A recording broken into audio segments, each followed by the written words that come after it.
Hello there. What is going on, everyone? Today we're talking Armada, the Onager. The Onager has been something people have been talking about a little bit, and while I have been talking a little bit of Wave 8 lately, one of the questions I've seen people ask is, how do I defend against the Onager? What are your suggestions for defending against the Onager? And I think it's a really great question, and because this is a ship that really changes the game. And so I think we're going to talk a little bit about some different ideas on how to defend against an Onager. And, and this is still early. This is still theoretical because there's certain things we haven't seen spoiled from Wave 8. There's also certain rules discrepancies about how exactly are certain cards going to interact with extreme range attacks. We did hear that evade would still work. Kind of in general, yeah, evade's still going to work. And we're like, okay, well, how exactly? Is evades going to be errata to where they always work at extreme range? Or is extreme range going to count as long range anytime it applies to evades? How is that going to interact with other things like Mon Mothma and things like that? So, lots of little questions still remain. But I'm taking an early stab at some general strategies that I think might help defend against Onagers. And I know some of you, I think the correct pronunciation is with like a hard G sound, but I gotta go with like the soft J sound for Onager because it just sounds right to me. So I apologize if you don't like my pronunciation. This is the way I'm going with. Sorry, I'm taking that one. I'm taking it. I'm standing up on the Onager pronunciation. That's how it's gonna be on this channel. So anyway.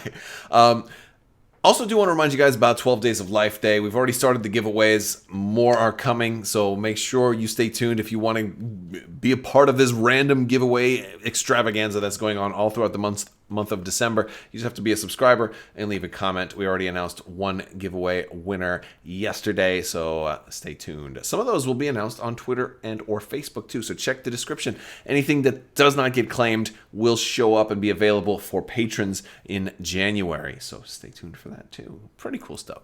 So how do you defend against the Onager? Especially, well, what happens if you have triple Onagers, right? I just as a whim, I was like, well, what if I wanted to put together an Onager build for like if I wanted to max Onagers, right? Like, what if I bought 3 of them and I had the test bed, and they each had like the bombardment particle cannon and Vader on there, because it seems like Vader would work with that, even though it's a special attack, right? Like why wouldn't Vader work? That would be amazing. And so you're getting like all these crazy dice, and I love the arc on this one, especially at long range. You could be firing black dice on people potentially right away. You can even fit a couple other ships in here. You can fit some Kazantis or whatever, squadrons or something. You can put all kinds of extra stuff. This is only like 340 something points, so you got plenty of room for extra stuff. So, and you probably put a couple other things, but how are you going to defend against this? Is my real question. Well, ideally, without going into specifics, I think you're going to want fast ships. If your meta ends up turning into like, hey, we're running lots of Onagers, whatever, you're going to have to, I think you're going to want fast ships that can go speed 4. I think are kind of just a general strategy. Squadrons also, fast squadrons, I think are also going to be very effective here. Maybe a little bit different to defend against, A-wings, interceptors, even TIE Phantoms, I think would probably be generally good, bringing up against stuff like this, just because they, like Phantoms specifically are harder to lock down because they get that cloak. They can move out of engagement range if they want, but at a certain point they're going to get them too far out to be activated. Like maybe Phantoms with Sloan, maybe, but I mean that's generally good anyway. But here, if you're getting outside of that front arc, you can take advantage of the sides and the rear and really, ignore its most powerful shield. And granted, it does have the 1 redirect, but it's only got the 1, whereas a lot of Star Destroyers have 2 redirects, so redirect might not end up being that strong against it, and that's kind of one of those things that will be helpful, is the fact that, hey, it's only got the 1 redirect, it's light on defense tokens. I mean, if you can get to shooting this, obviously you're going to do well. So speed is obviously important. I think CR90s are going to be good. I think Raiders are going to be good, and so like things like that are going to be important. As far as like specific upgrades and like getting into specifics, I'm not going to talk about everything that could possibly work, but I want to talk about some of the things that could possibly work because, well, it'd be fun. So one of the first things I think that we're going to possibly see a little bit more use of is Damage Control Officer. Damage Control Officer, first off, it's a great card. It's always been a pretty good card. Tough competition there with the officer slot. I think we're going to see a little more Damage Control Officer. First off, already a great card for the Super Star Destroyer. Already a great card. We might see a little more use of it though, because the Super Star Destroyer is so big, it's almost likely to be used, in almost all ranges, whether it's black dice, blue dice, or red dice crits. It's almost an automatic include for the Super Star Destroyer, but for other ships now they may want to think about it because like that whole all ranges, more crits are going to be available at more ranges. So Damage Control Officer's value I think goes up once the Onager comes out. Also, since Wave 8 is also bringing us the Starhawk, which happens to have 2 officer slots, I think we'll just see more of Damage Control Officer in general, especially because the super weapon cards for the Onager have special crit effects that we can get some really devastating crits all the way across the board even. I think that really makes this a lot more likely of a officer that you will consider taking. Pretty good card. Engine Techs, great card, especially on a CR90, but just anybody who can take it. This could be a really great way to get out of this thing, because one of the big things with dealing with that ignition arc is, yes, that range can be fantastic. So we're not looking at just trying to close the gap right away, which is definitely an option, but you may not be able to close the gap right away and then get completely out of range. It's possible, like if they put it really far out, you close the gap enough that it's still a long range shot. They can't use the black dice in the pool and stuff like that. So that's mitigating some of it. But if you can turn and just get out of that arc, because that front arc is a lot more narrow, if you can do the sideways approach, then you can get out of the arc completely and now the range doesn't matter. And if you're just dealing with its normal dice, much, much less of a threat. And that's why fast ships are so important. It's not so that they can close the gap on you, but it's that they can soar out of arc. And Engine Techs really, really, really helps this be a thing. So, what I love about Engine Techs is it gives you more distance, but it also gives you more yaw, because that speed 1 maneuvers usually always has more yaw for you to use. And a lot of ships, their speed 1 maneuver gives them 2 yaw. So, if you can't quite get there, but then, and then you just flip around, it's great. And of course I'm using hands. This is so technical. That's my point. In a similar vein, I think Entrapment Formation is one of those cards I don't see used a whole lot. It's never been a bad card, but I think we're going to see a little bit more use. I think certain cards like Intensify Firepower have been really, really, really popular because they're almost like there's always a need for shooting, dice mitigation, and there's not always a need for the change in nav speeds, as much. Granted, there's often a need for change in nav speeds, but I feel like if you were to take the two on their own, I feel like Intensify Firepower is way more needed. Well, now this one may see an increase in its stock being risen, because here's the thing: going really fast and getting out of that thing's arc is great, but once you do get close, once you do get around the side, you don't want to keep going fast and then overshoot your target. So you want to be able to, like, once you get in the right spot, you want to be able to slow down pretty quickly. And this can help you do that. Also can help you, take other commands, like especially repairing some of that damage that you got done early from when you didn't quite make it, and then you did take a really nasty shot. And you can start working on engineering commands and then still be able to adjust your speed as needed. So that one might be good. And the same thing for the other nav command that just came out too. Now, Shields to Maximum is another one I think is a possibility. We'll see more of this. Now, one of the main reasons this has generally been one of the least used, maybe the least used fleet command, is because it's so hard to get your value out of it. Generally, people don't say, all right, I'm going to shoot this ship, And then next turn, I'm going to shoot a different ship. And then the turn after that, I'm going to shoot a different ship. And I'm going to spread all my firepower out. So this way on your 4 ships or your 3 ships, they all get a shield back every turn. No, usually people concentrate all of their fire on a single target, on the flagship or the highest value target they can, eliminate one first, and then move on to the next. Because that's the most effective way to secure points. So shields to maximum ends up usually not really giving you its money's worth unless you have some kind of, tech in your builds to transfer shields and make sure that everybody's getting, taking advantage of that. There are builds to take advantage of this, but they're kind of few and far between. So in this case, I think, depending on how much this ignition arc ends up, taking hold in the meta, you're more likely to start taking damage from turn 1, which, or maybe turn 2. You don't always take a lot of damage on turn 2. Usually it's like turns 3 and 4 where a lot of the shooting starts to happen.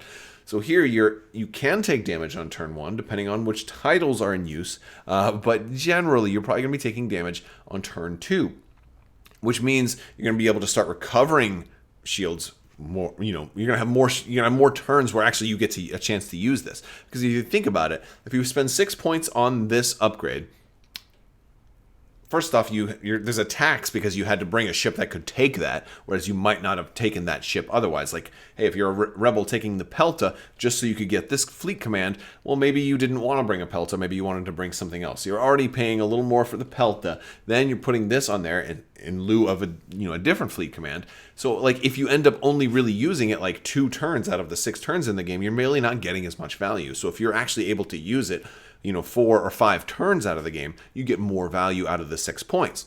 On top of that, every ship, you're more likely to have your damage spread out since I don't think most builds are going to be all Onagers. I think you're going to have like maybe one Onager and then, a Simoon or, like a blending of stuff. So I think you're more likely to see fire spread out, depending on how enemies fly. This one I think we're going to have to see, though. This one I'm not 100% sure on, but I think it'll be taken a little bit more, but I don't think it's going to become like super important. But it could have some extra use. So I think that'll be a fun one. Now, for Rebel specific, because everything I've talked about so far has just been kind of generic, but I think for like Rebel specific stuff, I think General Kraken might see a little more use. Part of this, and it's a dual part, because General, Ramadi is going to obviously not really give a benefit here with General Kraken. He has to be obstructed by a physical object to get this. So Kraken is like a direct counter to Ramadi, who comes with the Onager, but isn't necessarily a direct counter to the Onager itself, but well, kind of is. It kind of pulls double duty here because, again, I said you want fast ships. So if they are going fast, they're going to make that attack obstructed, which is pretty cool. Well, small or medium ships, but yeah. So the fact that they're obstructed to begin with, so if you do get the shot, you're going to lose a die right away. And then hopefully if they are going that fast, they're not right on top of your targeting beacon, so they're not going to get the black dice on top of that. So you're only looking at the smaller attack pool of only red dice, and then they have to lose one of those on top of everything else. So even when you do get shot by that ignition arc, your damage, the amount of dice that are being thrown at you should be much smaller. And if you are a small ship that can go speed 3 or higher, you probably have evades too. So again, you're not really going to face that many dice. So I think Kraken is a great counter for Onager lists. Maydeen also very, very similar, dealing with movement, dealing with giving you bonuses for running nav. He's going to help even those ships that can't really turn that well to get extra yacht, which is just awesome. He's great. And in this case, he's not really about closing the gap. Again, he is about turning and maybe swinging your ship such that it is now outside of that arc, or at least that maybe the rear is now farther away from the targeting beacon so they can't roll their blue and or black dice. So you're mitigating just how many dice are going to get thrown at you from that arc, and Maydeen is going to help you with that. And one of the things too, as more Onagers get added, what you don't want is to end up in like a crossfire where 2 different Onagers can fire at you on like turn 2, and you can't even return fire on anybody. And so he's gonna, people that help with navigation are definitely gonna help with that. Major Durlin, not super strong, but slight value increase here in my opinion, primarily because he is just like with shields to maximum, especially if you're running like a slower ship that isn't going to be able to dodge, all right? Here's somebody that you're going to, he helps. I like a lot of times people put him on Bright Hope because that's harder ship to kill or whatever. But here, maybe you put him on your flagship. Since you're going to be taking damage more turns, you're going to probably start taking damage turn 2. You might actually be able to stop 5 whole damage with this guy, as opposed to maybe only otherwise, having him reduce damage from 2 attacks during, you're going to be getting hit that many more turns, so you'll get more value out of him, generally. So there's, titles, the Foresight, great. Again, this is kind of depending on, exactly how the wording on everything works, but I mean, it seems to me, based on what we've been told, evades should work effectively the same as they would work at long range when you're defending at extreme range. They may even work better, but based on what we know right now, if we're treating extreme range the same as long range as it applies to evades, then this will be great on an MC30 because now you can spend one of those evades and cancel 2 black dice if you happen to be close.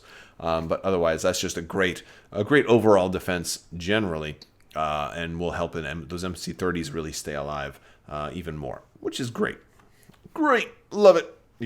But always a good. People love admonition, but in this case, Foresight might become a little bit more popular. May even become more popular than admonition for a little while. We'll see. I know, and that's a bold statement, but we'll have to see.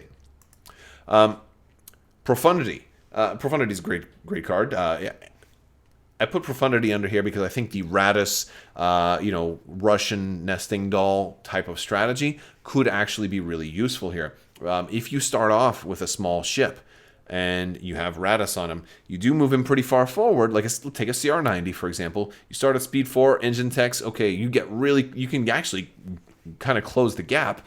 Then that next turn, you're not trying to drop, an MC75 in the perfect spot, but just getting it really close. And now you also Profundity, and now all of a sudden you're dropping, a Hammerhead or something in that side arc at, maybe close range or maybe even medium range, but suddenly that ignition arc that's all the way out here is useless now because you just said, hey, I'm going boom, and then this guy is dropping this ship here, and then he's dropping this ship here, So like you can do some pretty cool stuff to kind of place stuff deliberately out of arc and have a lot of fun with that. I think that's a great way to completely dodge the Onager, or even dodge multiple Onagers because you place that targeting beacon at the end of that ship's activation. So they have to kind of broadcast where they're looking to shoot, unless they have the one title. But generally they're going to have to broadcast where they want to shoot, and that is going to be very, very, very helpful for for stuff like this, where you say, all right, well, I just won't put any of my ships there, and now you're not gonna, so like, and that's what I think is going to be very, very effective. I think Radis is going to be strong in Wave 8 anyway, but Profundity might see a lot of play still, but the whole nesting doll thing will work with any kind of Radis build in general. Just kind of also is very cool with Profundity. Hopefully we get, and if we do end up seeing more Command 1 small ships, this one may even, be cooler. Who knows? We got some Imperial stuff too. Commander Gurant, who was kind of overlooked when the Super Star Destroyer came out, is actually really good for Imperial versus Imperial builds. If you're going to be facing an Onager, he's one of the best defensive people in the game, and if you're just taking it slow, it's like, hey, I'm not going to be able to shoot back. You can't shoot back anyway, right? So it stops all critical effects. You don't even have to spend a defense token. They just can't. It's just a flat out effect. You cannot resolve any critical effects. So even if you do hit me with your ignition, all those fancy crits that are built into all of those, none of them can work. Sorry, nothing. And, and I think one of the things we may see Onagers doing is that whole, fire control and multiple crits. And I could see that being a real thing. And he's going to shut all of that down, which is so cool. So cool. So you don't even need damage control. Like I said, damage control might really be a thing, but for the Empire, this guy's Empire specific, you might want to run this. It's a great idea. On those ships that aren't going to have the ability to attack back. Now, obviously, that means don't put him on your Onager, don't put him on your Super Star Destroyer in this case. Maybe put him on an ISD or a Victory or somebody that's going to have, take some time, going to have a hard time getting through. I think that's, I'm not going to be able to shoot you for 2 more turns anyway, so I'll just have this guy, And he also works good if you have Vader Officer too, because once you do perform an attack, choke him out right away during that attack, and because otherwise you would have to, you only have to discard him after you perform an attack against a ship. After. So, there you go. Titus, I think, is also a possibility, and he's using him in a very different way than we've seen before, and using him to actually increase the speed of an enemy Onager. Because they're probably Onagers generally are going to want to go kind of slow, so this way you speed them up on so that they have to start off at speed 2 instead of speed 0 and instead of speed 1. There's only one. It's the Rake Hill is the only title that really kind of encourages you slowing down to speed 0.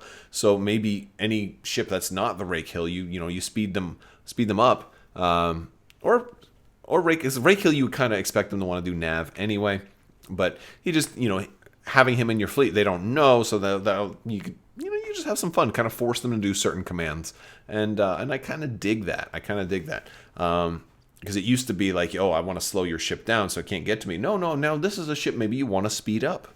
Maybe you do.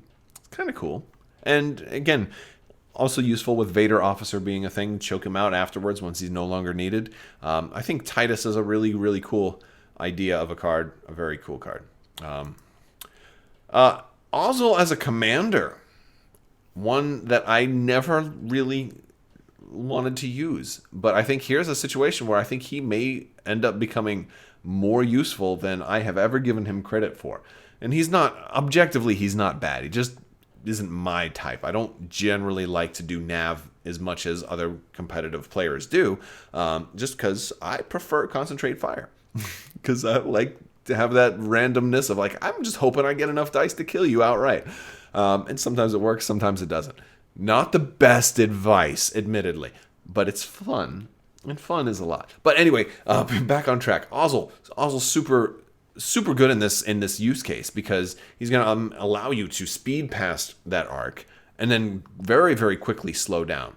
And if you were to combine him, with like entrapment formation or something like that, you can go ridiculous things, right? Like, let's say you've got a nav token and a nav command and Ozzel and entrapment formation. You can go from speed 0 to speed 1, then speed 2, and then speed 3, and then speed 4, all the way in one turn. Insane. So just like, I want to hide. Maybe from where you placed your thing on turn 1, I'm still out of range. Okay, I'm gonna reduce the speed 0. And then until you get close enough, and now I'm going to shoot past you at speed 4. Totally messing with people, especially with a mechanic where they're going to have to broadcast where they want to shoot. Now you can really take advantage of this guy and totally bypass it. Now, for the Empire, there's not that many speed 4 ships, right? So he's going to work really, really well with Raiders, which at the beginning I said I think Raiders are going to do really well against an Onager. I think if you want to run a couple of Raiders, this might be a fantastic commander, especially with new threats to completely negate an Onager's ability to line up that shot. It's that's my thing, and to a lesser extent, I think tag will be a little bit more useful too. One of the biggest problems with tag is that is the timing. You've always kind of wished it was like the 4th and 5th or something like that. But he's the 3rd and 5th. And 5th is good, but 4th is usually when you always really, really, really need tag. And, well, he starts on the 3rd, which means on round 2 you would have had to have been shot enough times to warrant spending and losing a defense token. And it's rare that happens. It either only happens when both sides are coming in really fast, or somebody had to deploy in a weird place like ambush zone or something like that. Those are usually the only times when a defense token is gone by round 2. So this way, at the start of the 3rd round, you're getting it back. So it's hard to get full value out of tag. I have done it a couple of times. A lot of times it involves turbo laser reroute circuits. So you're only getting shot once on round 2, but then you also spend it, or with things like other things that let you voluntarily spend tokens. or somebody's forcing something spent, or forcing something gone for other means. But here, in this type of meta with Onagers, you're actually very likely to start taking fire on round 2. A lot more so than you would have, even potentially round 1. And so with multiple Onagers, you could actually have your flagship fired on twice, have to brace twice, start losing stuff on round 2, now get it back for round 3, and actually get full value out of tag might actually be really useful. So that's pretty cool. And yeah, so we'll have to see. And that's just some ideas on how you might want to approach, Onager heavy lists. That's my thoughts, and I'd love to hear what you guys think. Was there anything that maybe I didn't talk about that you think I should have talked about? What are your thoughts for Onagers? Have I maybe discouraged you from wanting to buy 3 Onagers to fly on the first day? And now all of a sudden people are going to be buying up all the Raiders just to fly right past them. That's the thing about Armada not really having a meta or a well-defined meta, is because there's so many. It's like rock, scissors, paper, lizard, Spock, Star Destroyer, Corvette, like there's for any one strategy, there's like 2 or 3 counters to it. So it's like you have to be well rounded. I think the Onager will be a fun ship to have, it's a fun ship to fly. But I don't think it'll be too game breaking once people figure out certain ways around it. But it will stop certain types of lists. It will do damage to certain types of lists. Still, I think it's going to be very, very fun. I see myself probably getting 2 of these. I don't know about 3, though. I'm kind of at that point because I have so many different games that I support that I'm like 2 is kind of my max for most things. And if I want a third, maybe I'll borrow one for somebody for a game or 2 and then see how it feels to actually physically play with 3 and to see if I really need to do that. But that's about all I've got for you guys. I want to thank you all so much for watching. I also want to thank my patrons on Patreon. You guys are amazing and definitely help make this all possible. So huge thank you to you. If you're interested in becoming a patron and helping support this channel, there is a link for that in the description below. You can get your name in the credits, as well as access to lots of giveaways and other cool perks like your own channel in Discord. I want to thank you all so much for watching. And as always, have a great day and happy Life Day.